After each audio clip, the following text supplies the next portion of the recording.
السلام عليكم ورحمة الله وبركاته. কেমন আছেন?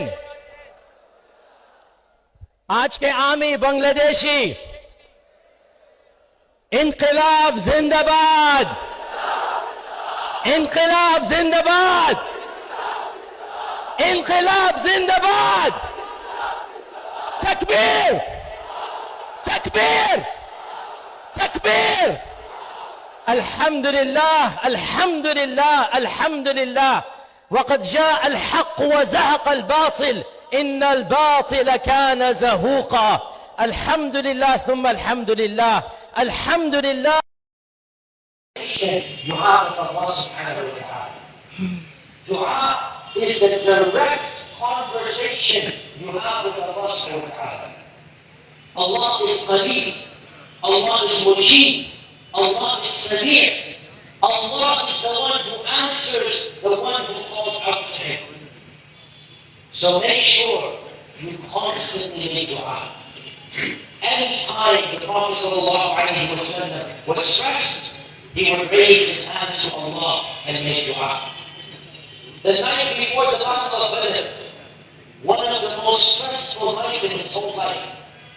The night before the Battle of Badr, the Prophet ﷺ spent the whole night in dua. He had his hands raised to Allah. Ya Allah, help us. Ya Allah, send down your angels to help us. Ya Allah, unsurna. If you do not help us, O Allah, you will not be worshipped on this earth, we will be gone. He kept on asking until he was wearing, the izar, the upper and lower garment, the ihram. The ihram is what they would wear regularly. Sometimes he didn't have a thobe. He would just wear what we call the ihram. That was the regular garb. So he put his hands up so long that his upper garment fell down. He had nothing on top, just his lower garment. The upper garment is not there. And Abu Bakr as-Siddiq radiallahu anhu, he rushed up, he picked up the garment, and he put it back on the Prophet and he lowered gently the hands, and he said, enough, Ya Rasulullah. His hands were raised for hours. Enough, Ya Rasulullah. Out of mercy, out of pity for him. Enough, Ya Rasulullah. Allah has heard your prayers, and Allah will answer your dua. Abu Bakr as-Siddiq is telling this to the Prophet ﷺ out of shafaqah, out of mercy that his hands were raised so high. But what does this show us? At times of stress, make dua to Allah. When life is difficult, raise your hands and beg Allah subhanahu wa ta'ala for what you need. Now, one point about dua before I move on to the final point. One point about dua. Realize, O Muslim, that the best dua is the one that comes from your heart. The most important condition for dua is sincerity and ikhlas. Once you understand this point, understand what is important is your khushu' and not what you say. All too often, people assume that what I say is important. And they come and they ask the Sheikh, this is my situation. Can you teach me a dua that will help me? They think that the shuyukh have a big private book of secret du'as. They think that the scholars are going to teach them some wording that nobody knows. And that wording will save them.